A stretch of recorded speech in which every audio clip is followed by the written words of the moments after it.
জুবিন গাৰ্গৰ হত্যাৰ চাৰ্জশ্বিটক লৈ গৌৰৱ গগৈ আজি পুনৰ মন্তব্য প্ৰকাশ কৰিছে। আপোনালোকে নিশ্চয় জানে যে গৌৰৱ গগৈও জুবিন গাৰ্গৰ ন্যায় পোৱাটো বিচাৰে। তেখেতে ইতিমধ্যে যিদিনাখনি জুবিন গাৰ্গক লৈ অনা হৈছিল অসমলৈ ছিংগাপুৰৰ পৰা, সেইদিনাখনি গৌৰৱ গগৈ গৈছিলে, ৰাতিটো থাকিলে, তাতে গৈ জুবিন গাৰ্গৰ অহালে তেওঁ বাট চালে। আৰু তাৰপিছত গোটেই আপোনালোকে দেখিলে পৰিৱেশটো, তেখেতে ইতিমধ্যে জুবিন গাৰ্গৰ ন্যায় সম্পৰ্কত যেটো মাত মাতিলে। গতিকে এতিয়াও যেটো তেখেতে যুঁজি আছে,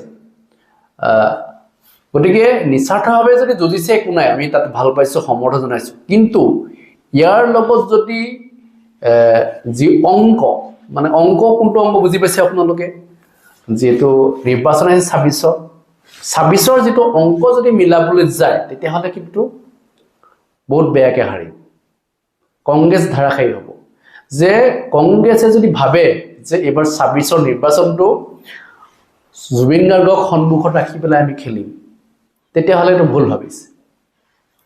যদি কংগ্ৰেছে ভাবে যে এইবাৰ আমি সঁচাকৈ কাম কৰিম বুলি আমি প্ৰতিনিধিত্ব কৰিম, তেনেকৈ যদি ভাবে, তেতিয়াহ'লে হয়তো জিকিব। কেইজনমান বিধায়ক আকৌ হ'ব, তেওঁলোক আছিল আগৰ বিধায়ক, গতিকে এইবাৰো হ'ব।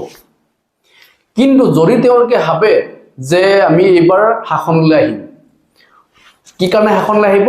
কাৰণ আগন্তুক নিৰ্বাচনত আমি জুবিন গাৰ্গক যেটো আমি ৰাইজৰ মাজত লৈ আনিম, কাৰণ জুবিন গাৰ্গক আমিয়ে ন্যায় দিম বুলি তেওঁলোকে ক'ব। কাৰণ মুখ্যমন্ত্ৰী হিমন্ত বিশ্ব শৰ্মাই ন্যায় দিবলৈ যাওঁতে বছৰ কাল লাগি যাব। এতিয়া যিহেতু চাৰ্জশ্বিট যেটো দীঘলীয়া হ'ল, চাৰ্জশ্বিটক লৈ সকলোৱে যদি কৈ আছে, যদি দীঘলীয়া হয়, তেতিয়াহ'লে নৱপ্ৰজন্মই কিন্তু ভোটটো আকৌ ক'ত দিব ক'ব নোৱাৰে। কাৰণ নৱপ্ৰজন্মৰ ভোট কেতিয়াবা বিজেপিৰ পক্ষতো যাব, কেতিয়াবা হয়তো কংগ্ৰেছৰ পক্ষতো যাব, কেতিয়াবা এডিবৰ পক্ষতো যাব, কেতিয়াবা আকৌ অসম জাতীয় পক্ষত যাব, কেতিয়াবা আকৌ ৰাইজৰ দলৰ পক্ষত যাব, কেতিয়াবা আকৌ এইটো যে মনোৰঞ্জন তালুকদাৰ পক্ষতো হয়তো যাব পাৰে।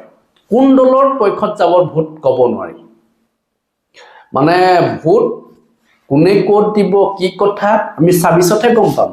তাৰ আগতে আপোনালোকে অংক কৰি থাকিলে নহ'ব যে বিজেপি ইমানখন আসন, কংগ্ৰেছৰ ইমানখন আসন, এআইডিএফৰ ইমানখন, ৰাইজৰ দলৰ ইমানখন, অসম জাতীয় পৰিষদৰ ইমানখন, অসম গণ পৰিষদৰ ইমানখন, এই আসন হিচাপ কৰি থাকিলেই যাব আপোনালোকৰ। কোনে কেইখন পাব, আচল তথ্যটো আমি ২৬ৰ নিৰ্বাচনৰ ৰিজাল্টৰ পিছতে গম পাম। ৰিজাল্টলৈ আমি বাট চাব লাগিব, তাৰ আগতে আমি অংক কৰি থাকিলে নহ'ব। গতিকে অংক কেতিয়াবা এইবাৰ যে খেলি মেলি হ'ব প্ৰত্যেকৰে, এইটো নিশ্চিত। আজি কি কৈছে গৌৰৱ গগৈ, সেই মন্তব্য আপোনালোকে বিচাৰিছোঁ। ইতিমধ্যে আমি গম পাইছোঁ যে চাৰ্জশ্বিট দাখিল কৰা গ'ল, কিন্তু চাৰ্জশ্বিট কিমান সঠিকভাৱে তাত তদন্ত হৈছে সেয়া লৈতো সমগ্ৰ অসমত চৰ্চা চলি আছে। এতিয়া যিসকল আমাতকৈ বেছি ভালদৰে আইনৰ বাবে তেওঁ অৱগত, বিভিন্ন উচ্চ স্তৰৰ অধিবক্তাসকল, তেওঁলোকো বিভিন্ন ধৰণৰ গুৰুত্বপূৰ্ণ প্ৰশ্ন উত্থাপন কৰিছে। তো সেইকাৰণে তদন্ত সঠিকভাৱে হৈছেনে নাই হোৱা, নে নামৰ কাৰণে হৈছে, সেইখিনি আমি পৰৱৰ্তী সময়ত গম পাম। এতিয়া সেইকাৰণে মই মাত্ৰ আশাই ক'ব পাৰোঁ যে তদন্ত ভালদৰে হৈছে। কিন্তু ইতিমধ্যে বিভিন্ন আমি মানুহৰ পৰা তেওঁলোকৰ মনৰ চিন্তা বা তেওঁলোকৰ প্ৰশ্নবোৰ যে আমি শুনিবলৈ সক্ষম হৈছোঁ, সেই প্ৰশ্ন ক'ৰবাত আমাৰো মনতো সোমাই গৈছে, বা তেওঁলোকৰো চিন্তাৰ লগত ক'ৰবাত আমাৰো চিন্তা, আমি অলপ এটা মিল দেখা পাইছোঁ। ইতিমধ্যে আমি গম পাইছোঁ যে চাৰ্জশ্বিট দাখিল কৰা গ'ল, কিন্তু চাৰ্জশ্বিট কিমান সঠিকভাৱে তাত তদন্ত হৈছে সেয়া লৈতো সমগ্ৰ অসমত চৰ্চা চলি আছে। এতিয়া যিসকল আমাতকৈ বেছি ভালদৰে আইনৰ বাবে তেওঁ অৱগত, বিভিন্ন উচ্চ স্তৰৰ অধিবক্তাসকল, তেওঁলোকো বিভিন্ন ধৰণৰ গুৰুত্বপূৰ্ণ প্ৰশ্ন উত্থাপন কৰিছে। তো সেইকাৰণে তদন্ত সঠিকভাৱে হৈছেনে নাই হোৱা, নে নামৰ কাৰণে হৈছে, সেইখিনি আমি পৰৱৰ্তী সময়ত গম পাম।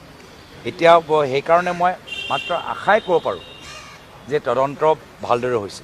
কিন্তু ইতিমধ্যে বিভিন্ন আমি মানুহৰ পৰা তেওঁলোকৰ মনৰ চিন্তা বা তেওঁলোকৰ প্ৰশ্নবোৰ যে আমি শুনিবলৈ সক্ষম হৈছোঁ, সেই প্ৰশ্ন ক'ৰবাত আমাৰো মনতো সোমাই গৈছে, বা তেওঁলোকৰ চিন্তাৰ লগত ক'ৰবাত আমাৰো চিন্তা, আমি অলপ এটা মিল দেখা পাইছোঁ। আজিৰ তাৰিখত সকলোৱে দেখিছে যে ৰাহুল গান্ধী ডাঙৰীয়াৰ ছবি ধুমিল কৰিবলৈ বা ছবিটো তললৈ ঠেলিবলৈ বিজেপিয়ে কিমান আপ্ৰাণ চেষ্টা কৰিছে। এই গোটেই নেশ্যনেল হেৰাল্ড কেছ লৈ ৰাহুল গান্ধী ডাঙৰীয়াৰ ছবি, ছোনিয়া গান্ধী ডাঙৰীয়ানীৰ ছবি আজি একদম মানে তেওঁলোকে মানে ধ্বংস কৰিবলৈ বিচাৰিছে। কিন্তু আজি আপোনালোকে যদি খবৰটো লয়, কোৰ্টৰ পৰা যি FIR ED ফালৰ পৰা ৰাহুল গান্ধী ডাঙৰীয়াৰ বিৰুদ্ধে দিয়া গ'ল, ছোনিয়া গান্ধী ডাঙৰীয়ানীৰ বিৰুদ্ধে দিয়া গ'ল, গোটেই FIRটো আজি কোৰ্টে আজি ৰিজেক্ট কৰিছে নেশ্যনেল হেৰাল্ডৰ সম্পৰ্কত। সেইটোৱেতো বুজায় যে দিল্লীত বিজেপিয়ে ৰাহুল গান্ধী ডাঙৰীয়াৰ পৰা ভয় কৰে, ছোনিয়া গান্ধী ডাঙৰীয়ানীৰ পৰা ভয় কৰে, আৰু অসমৰ ভিতৰত বিজেপি দল যিদৰে অসমৰ ৰাইজ এতিয়া আমাৰ ফালে আমাৰ কাষ চাপিছে, আমাক আশীৰ্বাদ প্ৰদান কৰিবলৈ আৰম্ভ কৰিছে, ইয়াত দিছপুৰত বিজেপিয়ে অসমৰ ৰাইজৰ আগন্তুক দিনত যে তেওঁলোকৰ বিৰুদ্ধে যে ভোট দিবলৈ গৈছে, ৰাইজৰ পৰা ভয় কৰিবলৈ আৰম্ভ কৰিছে।